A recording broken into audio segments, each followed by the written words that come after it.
والذين آمنوا بالله ورسله أولئك هم الصديقون والشهداء عند ربهم لهم أجرهم ونورهم والذين كفروا وكذبوا بآياتنا أولئك أصحاب الجحيم اعلموا أنما الحياة الدنيا لعب ولهو وزينة وتفاخر بينكم وتكاثر في الأموال والأولاد كمثل غيث أعجب الكفار نباته ثم يهيج فتراه مصفرا ثم يكون حطاما وفي الآخرة عذاب شديد ومغفرة من الله ورضوان وما الحياة الدنيا إلا متاع الغرور سابقوا إلى مغفرة من ربكم وجنة عرضها كعرض السماء والأرض أعدت للذين آمنوا بالله ورسله ذلك فضل الله يؤتيه من يشاء والله ذو الفضل العظيم. Ceux qui ont cru en Allah et en ses messagers, ceux-là sont les grands véridiques et les témoins auprès d'Allah. Ils auront leur récompense et leur lumière, tandis que ceux qui ont mécru et traité de mensonges nos signes, ceux-là seront les gens de la fournaise. Sachez que la vie présente n'est que jeu, amusement, vaine parure, une course à l'orgueil entre vous et une rivalité dans l'acquisition des richesses et des enfants. Elle est en cela pareille à une pluie. La végétation qui en vient émerveille les cultivateurs, puis elle se fane et tu la vois donc jaunie. Ensuite elle devient des débris, et dans l'au-delà, il y a un dur châtiment et aussi pardon et agrément d'Allah. Et la vie présente n'est que jouissance trompeuse. Hâtez-vous vers un pardon de votre Seigneur ainsi qu'un paradis aussi large que le ciel et la terre, préparé pour ceux qui ont cru en Allah et en ses messagers. Telle est la grâce d'Allah qu'il donne à qui il veut, et Allah est le détenteur de l'énorme grâce. Assalamu alaikum wa rahmatullahi wa barakatuh. Que la paix soit sur vous ainsi que la miséricorde et la bénédiction. Toujours dans notre série sur la méditation autour de moments clés de la vie du prophète Mohammed sallallahu alayhi wa sallam. Aujourd'hui, 3e épisode. Nous allons nous arrêter sur un moment qui peut paraître anecdotique, entre guillemets, une scène qui s'est déroulée, mais qui reflète tout un état d'esprit derrière, et les paroles qui vont suivre vont permettre de comprendre ceci. Un jour, les compagnons ont vu que le prophète Mohammed sallallahu alayhi wa sallam dormait sur une paillasse ou sur des lattes, et que c'était tellement inconfortable que ces dernières ont laissé des traces sur les côtes et sur le dos du messager d'Allah sallallahu alayhi wa sallam. Et donc, interpellés, les compagnons ont demandé, notamment une scène avec Omar, où il dit le roi de Perse, et les rois de Perse et de l'Empire romain ont des palais, ont des châteaux, dorment dans sur des matelas, des lits, des canapés confortables. Et le prophète Mohammed sallallahu alayhi wa sallam a répondu à ceci: Qu'en ai-je à faire, de ce bas monde? Qu'en ai-je à faire de cette dunya, dit le messager d'Allah sallallahu alayhi wa sallam. Je ne suis dans la vie d'ici-bas de ce bas monde comme un cavalier qui s'est mis à l'ombre d'un arbre, puis puis a repris sa route et a laissé cet arbre. Et dans une autre version, laisse-leur ce bas monde, on aura l'au-delà. En effet, le messager d'Allah sallallahu alayhi wa sallam a montré la voie du détachement mondain, de ne pas se préoccuper du matériel, de se contenter du strict minimum. Jusqu'à des jours où on raconte que le messager d'Allah sallallahu alayhi wa sallam n'avait rien à manger et qu'il demandait à ses femmes qu'est-ce qu'il y a à manger, qu'elles disaient rien, et il disait je vais jeûner. Ceci c'est possible, et comme les savants ont expliqué, quand c'est un jeûne qui n'est pas obligatoire. Tu peux modifier ta niya, ton intention. Le jeûne obligatoire, par exemple le ramadan qui arrive, Inch'Allah bi'idhnillah, il faut mettre cette intention de jeûner. Mais pour les jeûnes surérogatoires qui ne sont pas obligatoires, on peut à un moment donné dire, je vais jeûner aujourd'hui, comme a fait le messager d'Allah sallallahu alayhi wa sallam. Il avait l'intention de manger, ce qu'il a demandé, et comme il n'y avait pas, il a dit je vais jeûner. Et le prophète sallallahu alayhi wa sallam était détaché de ce bas monde. N'était pas comme... Et d'ailleurs, il a surpris les gens de son époque. Il n'était pas comme les dirigeants, comme les chefs, comme les rois, comme les gens qui avaient du pouvoir et de l'autorité, à se montrer, s'enorgueillir, à être sur des trônes, etc. On raconte quand on rentrait dans une pièce, on ne savait pas était où le messager d'Allah, sallallahu alayhi wa sallam. Bien évidemment, on le reconnaissait par sa lumière, la lumière qu'il dégageait, la prestance d'un prophète. Car les prophètes ont une lumière, ont une prestance qui n'est pas égale avec celle des gens du commun. Hein. Les compagnons disaient, c'est comme si vous voyez la lune en voyant le messager d'Allah, la pleine lune, en voyant le messager d'Allah, sallallahu alayhi wa sallam. Mais dans le sens, on ne distinguait pas dans le sens où il n'était pas, il se démarquait pas dans tout ce qui était matériel, tout ce qui était ornement. Hein. Il était très modeste, proche des pauvres, des orphelins, des nécessiteux, des gens écrasés par la société. Vous savez, aujourd'hui, beaucoup de politiciens qui vivent comme des petits rois, avec des voitures de fonction, avec des femmes de ménage, avec des gardes du corps, avec des revenus colossaux, se vantent d'être proches du peuple, d'être avec le peuple, etc. Alors que dans les faits, derrière tout ce blabla, ils vivent avec les élites, avec les grands patrons d'entreprise. Ils sont invités dans des repas luxueux et ils vivent comme des rois. Et ils sont très très loin du peuple, ils méprisent les peuples et ils ne vivent pas du tout comme les peuples qui sont censés défendre et représenter. Et justement, le messager d'Allah sallallahu alayhi wa sallam était pour de vrai et vraiment avec le peuple, avec les gens. Il écoutait le conseil des gens, il dialoguait avec les compagnons. Il était là avec les gens pauvres, nécessiteux. On a un moment et une histoire magnifique avec un compagnon qui s'appelait Julaybib, radiyallahu an, qui était un homme qui était, avant l'islam, enfin en tout cas, qui était connu comme quelqu'un qui n'avait pas de clan pour le protéger. Il était d'aucune tribu. Aucune tribu n'était prête à l'accepter. Il était solitaire. C'était un petit enfant de Médine qui était moqué en raison d'une petite taille et d'une déformation. Il avait une lignée inconnue. Et donc, il avait une vie, finalement, il était condamné à une vie, finalement, de tristesse, de repli, de moquerie, et une vie très compliquée. Et l'avènement du messager d'Allah, sallallahu alayhi wa sallam, comme pour beaucoup, comme pour Bilal ibn Rabah, qui était un esclavissant, qui était condamné à l'esclavage et à l'humiliation toute sa vie, comme beaucoup de personnes qui étaient condamnées, eh ben, l'avènement du messager d'Allah, sallallahu alayhi wa sallam, les a sauvés.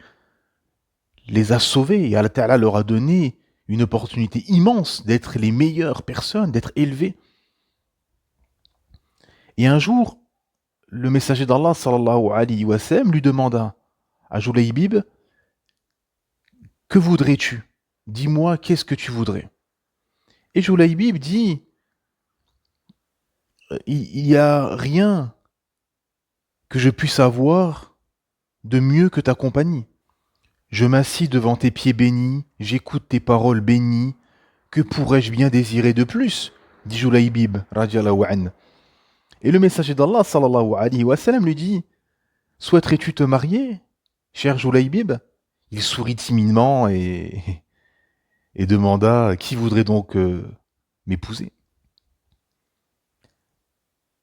Et il dit, oui, messager d'Allah, j'aimerais bien.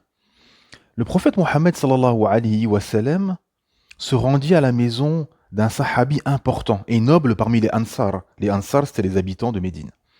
Il lui dit, je suis venu pour demander la main de ta fille. Et la fille de cette personne était connue comme être une des plus belles femmes de Médine. Pieuse, chaste et d'une grande beauté. En entendit ceci, le compagnon était ravi et dit, ô messager d'Allah, existe-t-il une plus grande bénédiction que celle-ci? Donc le compagnon croyait que c'était pour le messager d'Allah. Et le prophète sallallahu alayhi wa sallam déclara alors, je ne la demande pas pour moi, mais pour Julaybib. Et Julaybib était connu. Le sahabi resta pantois. Pour Julaybib, demanda-t-il avec étonnement. Oui, pour Julaybib, répondit le messager d'Allah sallallahu alayhi wa sallam. Le sahabi répondit, je dois consulter mon épouse. Il dit alors à son épouse ceci, et elle commença à pleurer, à gémir. Non, pas Julaybib, n'importe qui d'autre, mais pas Julaybib. Je ne permettrai jamais cela. En entendant ceci, la fille arriva. Et la fille demanda ce qui se passait. On lui raconta l'histoire. Alors que la mère continuait de crier, de pleurer, la fille déclara, ô ma mère, crains Allah, ô ma mère, crains Allah, pense à ce que tu viens de dire, tu te détournes du messager du prophète d'Allah, sallallahu alayhi wa sallam, ô ma mère, il ne convient pas à un croyant de prendre sa propre décision une fois qu'Allah et son messager ont décidé d'une affaire. Penses-tu que le prophète d'Allah nous apporte une disgrâce? Que Julaybib est béni à tel point qu'Allah et son messager demandent la main de ta fille en son nom? Ne sais-tu pas que les anges eux-mêmes envient la poussière présente sous les pieds de celui qui est un bien-aimé d'Allah et de son prophète? Demande au prophète de m'envoyer Julaybib, car il n'y a pas de plus grand privilège que d'être béni par un tel mari. Le prophète d'Allah sallallahu alayhi wa sallam est venu à nous avec un tel cadeau merveilleux, alors pourquoi pleures-tu et te lamentes-tu? Fin de citation. Le cœur de la mère se remplit de remords. Elle déclara alors, ne dis plus rien ma fille, je me suis trompée et je me répands 1000 fois pour cela. Il n'y a personne que je préfère pour toi que Julaybib. Le lendemain, le mariage fut fait. Et donc, cette histoire nous montre et nous révèle plein d'enseignements. Que cette révélation et l'envoi de cet homme béni, le prophète Mohammed sallallahu alayhi wa sallam, a permis d'élever les sincères et de rabaisser les hypocrites. En effet, les gens de la Mecque ou de Médine, qui étaient écrasés, qui étaient tout en bas de la société, tout en bas de l'échelle de la société, qui étaient condamnés à vivre la vie qu'ils menaient, ont été honorés par leur sincérité et par leur piété. Très important à comprendre. Tandis que les notables, qui profitaient, jouissaient des richesses, du matériel, du mondain, des femmes, de la chair, ont été dévoilés et rabaissés par leur hypocrisie et par leur mécroyance au message et aux messagers. Et ceci est un des profonds enseignements des compagnons et des ennemis de l'islam, notamment de la tribu des Qurayshites. Et ceci nous montre que, aussi, on ne sait pas où est le bien On ne sait pas où est le mal. Le verset connu, il y a des choses qui vous paraissent mal, mais il y a un grand bien dedans. Il y a des choses qui vous paraissent bien, mais il y a un grand mal dedans. Allah sait tandis que vous ne savez pas.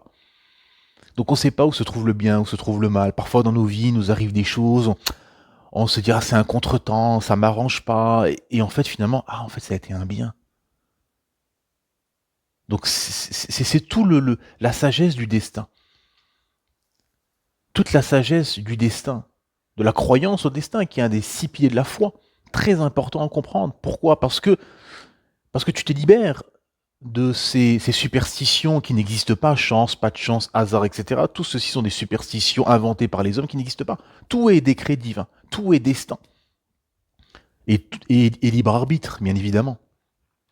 Et le messager d'Allah, sallallahu alayhi wa sallam, a enseigné les compagnons à être simples, à se contenter du minimum, à, euh, à accepter des choses qui peuvent te paraître mal, mais il y a un grand bien dedans.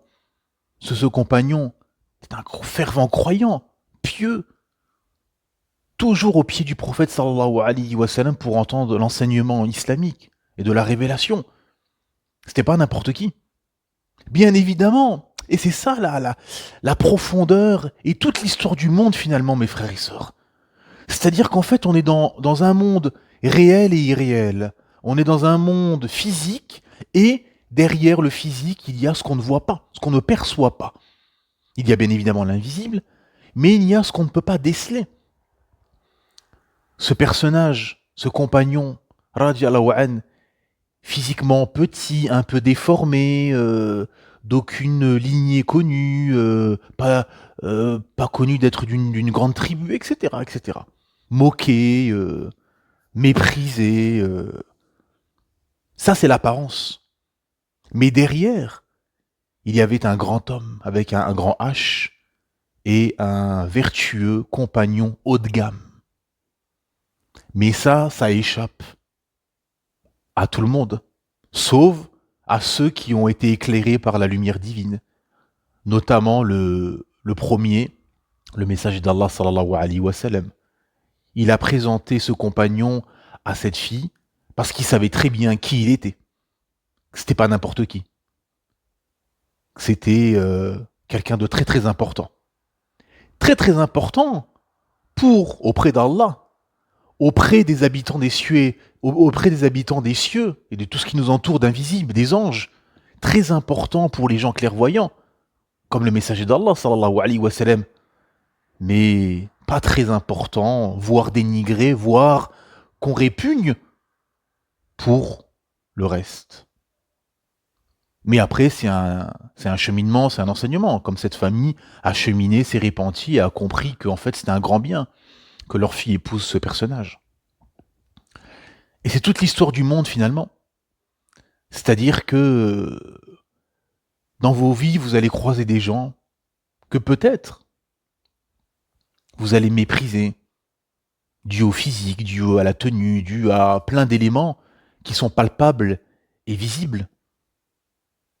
Et d'autres que vous allez mettre un peu plus sur un piédestal, pour les mêmes raisons. Alors que derrière, c'est peut-être l'inverse, et on ne le sait pas.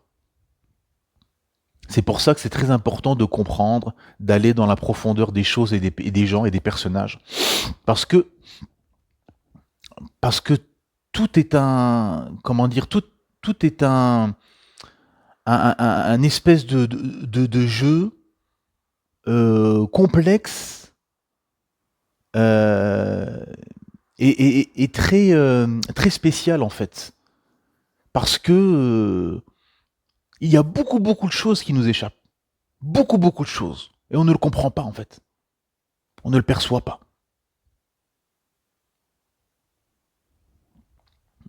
Comme Sheikh Al-Fawzan disait, étudie toujours, car les choses que tu ne sais pas, dont tu es ignorant, sont beaucoup plus grandes que ce que tu sais. Il y a plus de choses que tu ne sais pas que tu sais. Et surtout, ce qu'on ne peut pas percevoir, c'est quelque chose qui est trompeur. Et c'est pour ça que beaucoup de gens perdent du temps, beaucoup de gens se trompent. s'égarent, se perdent en cours de route, parce qu'ils se sont fait avoir et piéger par le matériel, par ce qui est palpable, par le système en place. Le système des hommes est bâti que sur de l'apparence et du matériel. Et encore plus, ce système contemporain, occidental, matérialiste, capitaliste, n'est bâti que sur du matériel. Et quand l'humain a peu de spiritualité, peu de foi, peu de sciences religieuses, et que son cœur est plus rempli de dunya, de matériel, d'argent, de superflu, d'illusions mondaines, eh ben, il va perdre son honneur et aller quitter le Mexique et aller à la frontière américaine et supplier l'Amérique de les faire rentrer pour faire des boulots d'esclaves, ou bien se jeter dans la Méditerranée en Europe, quitte à mourir pour venir en Europe pour les mêmes raisons, parce que il y a un vide spirituel, il y a un vide religieux, il y a un vide de détachement mondain, il y a un vide de connaissances religieuses. Et ceci mène à la perdition. Qu'en ai-je à faire de ce bas monde, dit le messager d'Allah, sallallahu alayhi wa sallam, dans cette scène. Et en fait, le prophète Mohammed, sallallahu alayhi wa sallam, était un prophète, un messager, bien évidemment, mais c'était aussi un éducateur, un, entre guillemets, psychologue. C'est-à-dire qu'en fait, il a changé le paradigme des compagnons, comme cette scène avec son épouse Aïcha, quand elle dit il reste plus que l'épaule. Non, il lui change le paradigme. Il lui dit, parce qu'ils ont donné tout le corps de l'agneau en sadaqa et ils ont gardé l'épaule pour manger. On a tout donné, il reste l'épaule. Et le message d'Allah, il lui change le paradigme à son épouse. Il lui dit non, on a tout gagné sauf l'épaule. Extraordinaire. C'est extraordinaire. Vous voyez, c'est ça en fait l'islam. C'est-à-dire qu'en fait, l'islam, il te change complètement le paradigme erroné, faussé, qu'on t'a fait croire dans les séries, qu'on t'a fait croire dans les films, qu'on t'a fait croire dans la société. Tout est du mensonge, tout est faux, tout est maudit, si ce n'est ce qu'il y a dans ce livre qui est la parole d'Allah, la parole d'Allah subhanahu wa ta'ala, le Coran, la sunna de son messager sallallahu alayhi wa sallam, et les cercles de rappel. Tout le reste, c'est que du mensonge. On se comprend dans le mensonge, dans le sens des idées sociétales, etc. Hein. On ne parle pas des choses mondaines, dunya, des technicités, autre chose. On parle au niveau de la morale, au niveau de la vision du monde, au niveau de ce qui est bien, ce qui est pas bien, etc., etc. Tout est du mensonge, tout est faux, si ce n'est la révélation. On a tout gagné, mon épouse, dit le messager d'Allah sallallahu alayhi wa sallam à son épouse. On a tout gagné, car on a tout gagné en aumône, qu'on récupérera le jour des comptes, en bonnes œuvres. Et l'épaule, on l'a perdue, parce qu'on va la manger, et ça va être digéré, etc. Donc ça change la vision du monde. Tu dis, en fait, mais c'est vrai. Ce que j'ai dans mon frigo, ce que j'ai dans mon congélateur, ce que j'ai dans mes placards, mais tout ceci, en fait, ça va rentrer dans mon ventre, ça va disparaître au WC, excusez-moi, hashakoum. Par contre, si je prends un sac, et là j'ai 4 paquets de pâtes, allez, j'en prends 3 dans le sac et j'en laisse un pour moi. Là j'ai 2 riz, j'en prends un. Là j'ai ça. Je prends ce que j'ai à gauche, à droite, etc. Qui est du superflu que j'ai pas besoin. Que j'aurais besoin dans 3 semaines, 1 mois, etc. Mais pas tout de suite, pas dans tout de suite. Mais il y a des gens tout de suite qui ont besoin de ça. Donc je fais un petit sac, je mets, et ensuite je vais donner à des pauvres où je peux trouver des gens qui ont ce besoin. Même parfois vous laissez ça à l'entrée de la mosquée, vous avez toujours des gens qui sont dans des difficultés, qui seront bien contents de récupérer ce sachet. Et là on se détache de cette dunya. Et là on conscientise finalement notre passage sur terre en se disant, mais en fait ça, ce sachet que j'ai laissé à l'entrée de la mosquée, par exemple, ou que j'ai donné à un pauvre, ben, je vais le récupérer en aumône, en bonnes œuvres, en hasanat. Mais par contre, tout ce que je vais manger, qui va m'engraisser, ce n'est pas quelque chose qui est durable dans le temps. comprenez? Et en fait, ça a été le travail du messager d'Allah, sallallahu alayhi wa sallam, cette éducation de détachement mondain, de conscientiser notre passage sur terre, de s'éloigner de le rafla, de l'insouciance, et de comprendre que finalement, tout ce paraître, tout ce matériel, toutes ces lumières, toutes ces publicités, tous ces grands immeubles lumineux, vitrés, cet argent, ces écrans, tout ceci, c'est que du vent. Que du vent. Tout va disparaître. L'Empire romain a établi un empire qui, au plus fort de son histoire, partait de l'Écosse jusqu'à l'Inde, avec des palais, avec de l'ornement. L'Empire perse allait jusqu'en Inde. L'Égypte, jusqu'à aujourd'hui, il retrouve encore des bijoux, des vestiges, etc. Imaginez-vous ce que ces gens ont construit, ont fait. Ils ont tout laissé. Leur empire s'est effondré et Allah Ta'ala a permis de laisser quelques ruines pour méditer, pour qu'on voit ces toits écroulés, comme Allah Ta'ala dit, il reste plus que des toits écroulés, des ruines pour nous faire méditer, pour qu'on médite dessus. Certains sont enfuis sous la mer ou sous le sable ou sous la terre.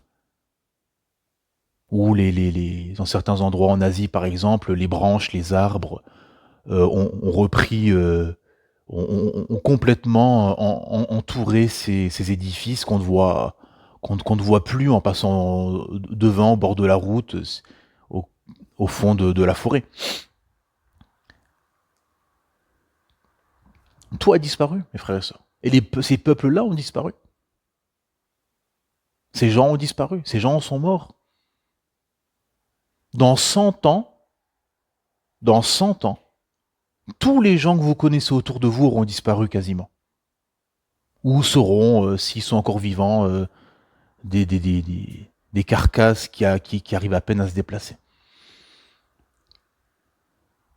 Sachez que la vie présente n'est que jeu, amusement, vaine parure, une course à l'orgueil, entre vous et une rivalité dans l'acquisition des richesses et des enfants. Elle est en cela pareille à une pluie, la végétation qui en vient émerveille les cultivateurs. Puis elle se fane, et tu la vois donc jaunie, ensuite elle devient des débris. Et dans l'au-delà, il y a dur châtiment, et aussi pardon et agrément d'Allah. Et la vie présente n'est que jouissance trompeuse. Un des versets qu'on a entendu au début, le verset 20 de la sourate Al-Hadid, la sourate 57.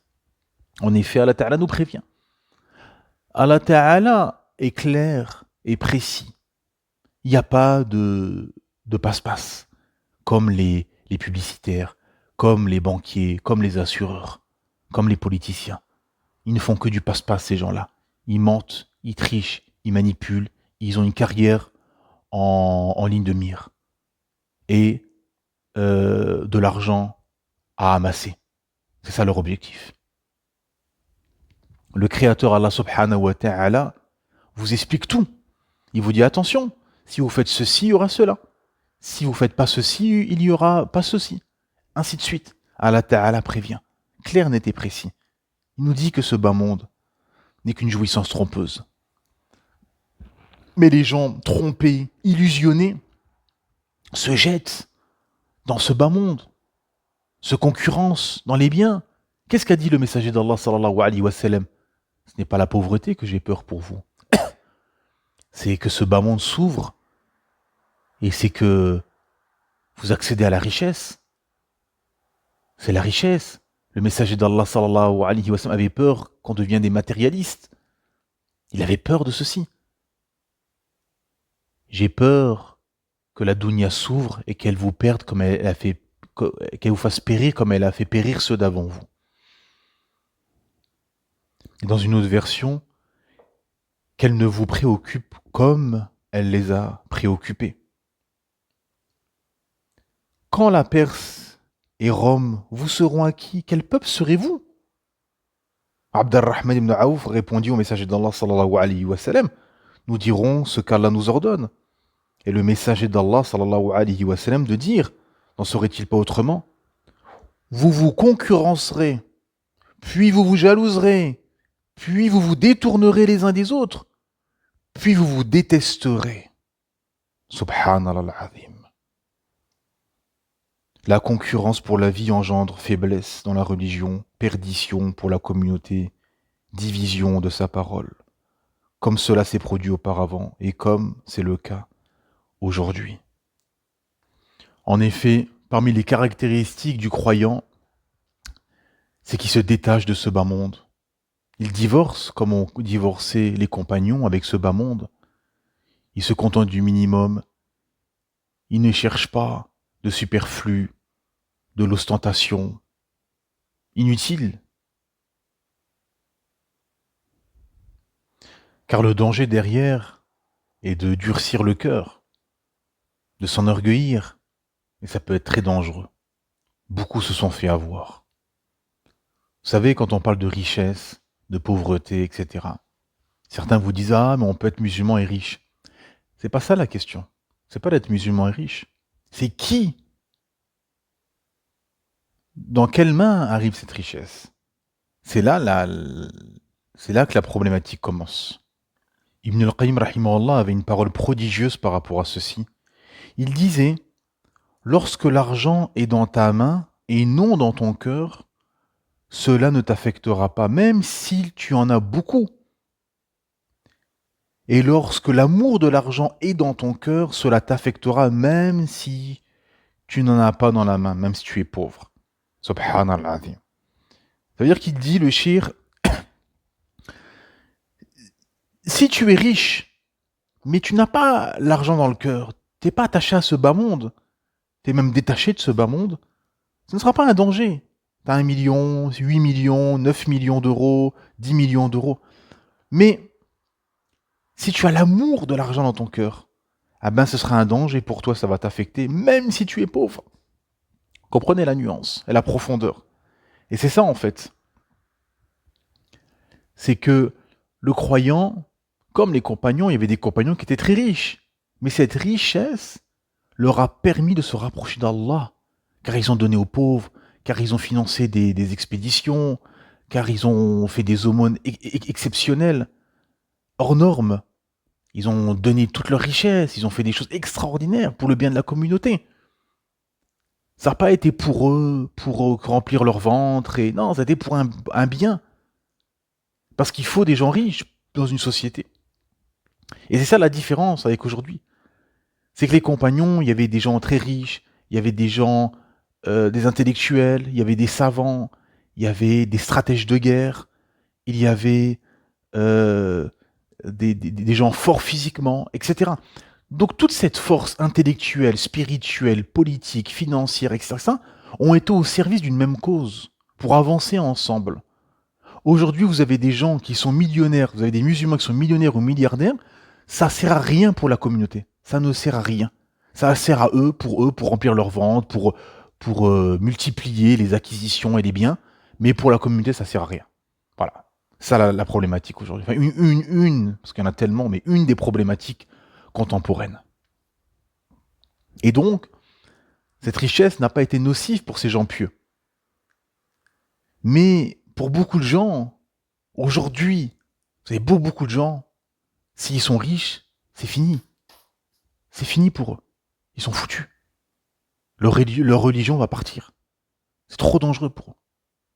Pourquoi? Parce que ces gens-là, même sans richesse déjà, ils sont distraits par la dunya, leur foi est bancale. Alors imaginez-vous s'ils deviennent riches avec tous les plaisirs et tout le matériel qu'il y a. Donc c'est pour ça que l'islam est un juste milieu, un juste équilibre. D'utiliser ce que tu as besoin, pas aller dans le superflu, pas aller dans des choses ostentatoires qui va frustrer les autres, etc. Et d'être détaché de ce bas monde et de penser au jour du jugement tous les jours. Tous les jours, on doit penser à la mort et au jour du jugement. Se dire que c'est peut-être ton dernier jour aujourd'hui. Peut-être ton dernier jour. Tu vas aller à la mosquée prier, c'est peut-être ta dernière prière.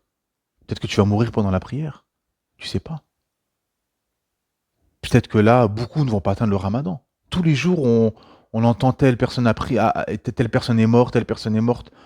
On fait des salades jénaza tous les 2-3 jours. Et ces personnes n'ont pas atteint le ramadan.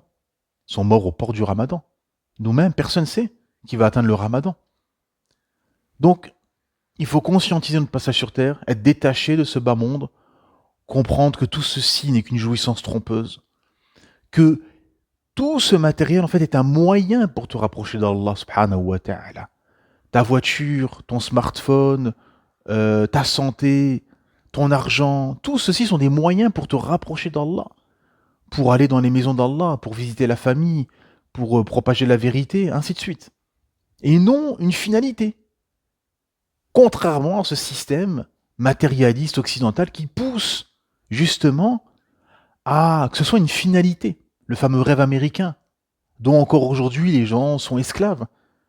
Plein de Mexicains, de Colombiens, de Brésiliens quittent famille et terre pour rejoindre le cœur de l'Empire, pour espérer ce rêve américain, espérer vivre comme dans les séries ou les films américains d'Hollywood qui a bercé son enfance. C'est la réalité, mes frères et sœurs. Donc les gens, en fait, ont grandi, ont vécu avec des imaginaires, avec des rêves, avec des fantasmes, et ils veulent assouvir ceci, quitte à mourir à la frontière américaine ou quitte à mourir dans la mer Méditerranée. Voilà la réalité. Quel malheur. Qu'Allah Ta'ala nous en préserve et qu'Allah Ta'ala libère ces gens de cet esclavage mental.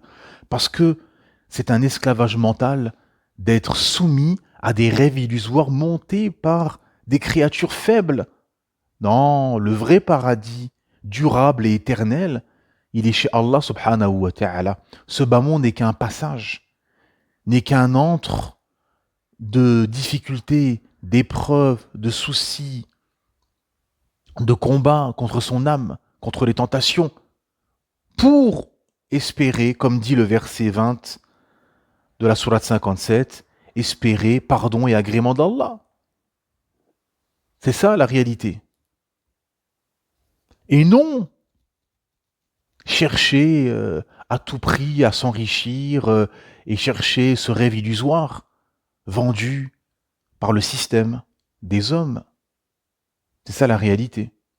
Alhamdulillah, Allah Ta'ala nous prévient dans sa parole, il y aura des épreuves, ce bas monde est une jouissance trompeuse, et la vraie jouissance éternelle est dans l'au-delà et au paradis, ce que je vous souhaite ainsi qu'à moi.